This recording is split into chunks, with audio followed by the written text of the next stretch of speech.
Anita thought she had everything under control. Multiple men, expensive gifts, luxury hotels, easy money. Each one believed he was the only one. Each one believed her lies. Then one afternoon, her phone rang. A message came in with a photo, and everything changed. Ghost never sleeps. Even at midnight, the roads were alive. Cars moved through the streets. Music played from bars. Bright lights flashed from clubs and lounges. Everywhere, people were looking for one thing: money. 22-year-old Anita stood in front of a mirror in a small rented apartment. She adjusted her dress and looked at her reflection. "Tonight must be better," she whispered. Her phone buzzed. It was a message from her friend, Cindy. "Where are you? The big boys are already here." Anita smiled. "I'm coming." A few years earlier, Anita had arrived in Lagos with dreams. She wanted to become a fashion designer. She wanted a good life. She wanted to make her mother proud. But life was not easy. The rent was high. Food was expensive. Transport costs kept increasing. The little job she found barely paid enough to survive. Then she met Cindy. Cindy always looked rich. New phones, expensive clothes, designer bags, fancy restaurants, weekend trips. Anita often wondered how Cindy could afford such things. One evening, she finally asked, "Cindy, what exactly do you do?" Cindy laughed. "My dear, Lagos is not for hard-working people alone." "What do you mean?" Cindy leaned closer. "There are men willing to spend money, lots of money." Anita understood immediately. At first, she was uncomfortable. "No, I can't do that." But Cindy smiled. "Everybody says that at first." Weeks later, Anita's landlord gave her a warning: pay your rent or leave. That night, she called Cindy, and that was how everything started. At first, it felt easy. One dinner, one weekend trip, one expensive gift. Money started flowing. Soon Anita stopped worrying about rent. She bought a new phone. She moved to a better apartment. She posted beautiful pictures online. People began to admire her lifestyle. Many girls sent her messages. "How are you doing it?" "You are living the dream." Anita loved the attention. What people didn't see was the reality behind the pictures, the constant lies, the pressure, the fear, the pretending. One evening at a restaurant in Lekki, Anita sat with a wealthy businessman named Mr. Bello. He was old enough to be her father, but he spent money freely. As they talked, Anita's phone rang. It was another man. She quickly rejected the call. Mr. Bello noticed. "Who is calling you?" "No one." He narrowed his eyes. "You better not be playing games with me." Anita forced a smile. Inside, she felt nervous. She had started seeing multiple men at the same time. Each one believed he was special.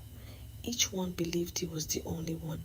The lies became harder to manage, yet the money kept coming, and money made it difficult to stop. Months passed.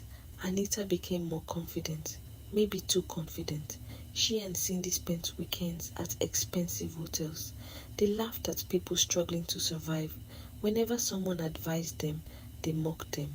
"Life is short," Cindy would say. "Enjoy yourself." The two friends became known in certain circles. Whenever a wealthy man arrived from Abuja, Port Harcourt, or overseas, someone would connect him with them. The money increased, so did the problems. One afternoon, Anita received an angry call. It was one of the men she had been seeing. "Where are you?" "At home. Don't lie to me." Anita froze. The man sent a picture. Someone had taken a photo of her entering a hotel with another man. Her heart raced. "Listen." The call ended. That was the first time she realized how dangerous her lifestyle had become. But she continued. She always continued, because every time she thought about stopping, another payment arrived, another gift, another luxury experience, another taste of the life she loved. Then something unexpected happened. She met Daniel. Daniel was different. He was young, hardworking, honest. He owned a small business. Unlike the others, Daniel truly cared about her. One evening, while sitting by the beach, he said, "Anita, I want us to build something real." For a moment, she felt guilty. Daniel didn't know anything about her lifestyle. He believed she was a simple businesswoman. He believed every lie she told. Weeks turned into months. Daniel became serious about marriage, but Anita couldn't leave her old life behind. The money was too tempting. The attention was addictive. The lifestyle had become normal. One day, Daniel unexpectedly visited her apartment. A luxury SUV was parked outside. It wasn't hers. It belonged to another man. Daniel asked the security guard a simple question. The answer changed everything. That evening, Daniel called. His voice sounded different. "I know everything." Anita's heart sank. "Daniel, I trusted you." She tried to explain, but there was nothing to explain. The relationship ended. For the first time, Anita cried. Not because she lost money, because she lost someone genuine. Months later, things became worse. The economy became harder. The wealthy men became more careful. Some stopped spending. Some moved on to younger girls. Some disappeared completely. Anita noticed something. The lifestyle that once felt exciting now felt exhausting. She was constantly worried, constantly pretending, constantly chasing. Meanwhile, Cindy remained determined. "We just need bigger clients," she said. "That's all." One night, Cindy attended a party organized by some wealthy men. She returned looking disturbed. "What happened?" Anita asked. "Nothing." But something had happened. A few weeks later, Cindy began having serious problems. People she trusted betrayed her. Money disappeared. Promises were broken. One of the men she depended on got married and blocked her everywhere. Another moved abroad. Another found someone else. Slowly, a glamorous life started collapsing. The same people who once praised her disappeared. The invitations stopped. The gifts stopped. The calls stopped. Anita watched everything happen, and for the first time, she became afraid. She looked around her apartment. Most of the expensive things she owned had been given to her by other people. What did she actually have? No stable career, no savings, no business, no long-term plan, just memories. One afternoon, she visited her mother in Benin City. Her mother looked older, tired, but still kind. During dinner, her mother asked, "Are you happy?" The question surprised her. "Of course." Her mother smiled sadly. "No." Anita looked away. Her mother continued, "Money is important, but peace is important too." That night, Anita couldn't sleep. The word stayed in her head. "Are you happy?" For the first time in years, she answered honestly. No, she wasn't. The expensive lifestyle had given her comfort, but it had taken something else. Her peace, her self-respect, her ability to trust people, her ability to be trusted. Months later, she made a difficult decision. She started learning digital skills. She took online classes. She found honest work. The money was much smaller, but it was hers. For the first time in years, she earned something without depending on anyone. The journey was not easy. Many people mocked her. Some old friends laughed. "You've changed. You're boring now. Why are you suffering yourself?" But Anita kept moving forward. Meanwhile, Cindy continued chasing the old lifestyle. Years passed. The gap between them grew wider.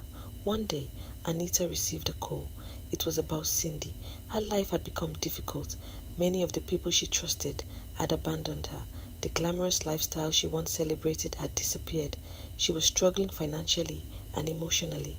Anita sat quietly after the call. She remembered the nights, the parties, the laughter, the confidence. Everything had looked perfect, yet none of it lasted. As she walked home that evening, she looked at the busy streets of Lagos. Young girls were taking pictures in front of expensive cars. Some were beginning the same journey she once started. Some believed easy money would solve every problem. Some believed consequences were for other people. But Anita knew better, because she had lived it. She had seen how quickly luxury could disappear, how fast attention could fade, how easily people could be replaced. Years later, Anita eventually opened a small fashion business. It wasn't a huge company, it wasn't famous, but it was real. Every naira she earned came from her efforts. Every success belonged to her. One afternoon, a young girl visited her shop. The girl looked nervous. "Auntie Anita, can I ask you something?" "Of course." "How did you become successful?" Anita smiled. For a moment, she remembered everything. The lies, the mistakes, the pain, the lessons. Then she answered, "The long road is harder." The girl nodded. Anita continued, "But the long road lasts longer." Outside, Lagos remained busy as always. People continued chasing money, dreams, fame, luxury. But Anita had learned something many people learn too late. Anything built on deception may look beautiful for a season, but eventually reality arrives, and when it does, only what is genuine remains. That was the lesson she carried for the rest of her life. Not that money was bad, not that success was wrong, but that shortcuts often come with hidden costs, costs that cannot always be seen at the beginning, and sometimes, by the time they become visible, the price has already been paid.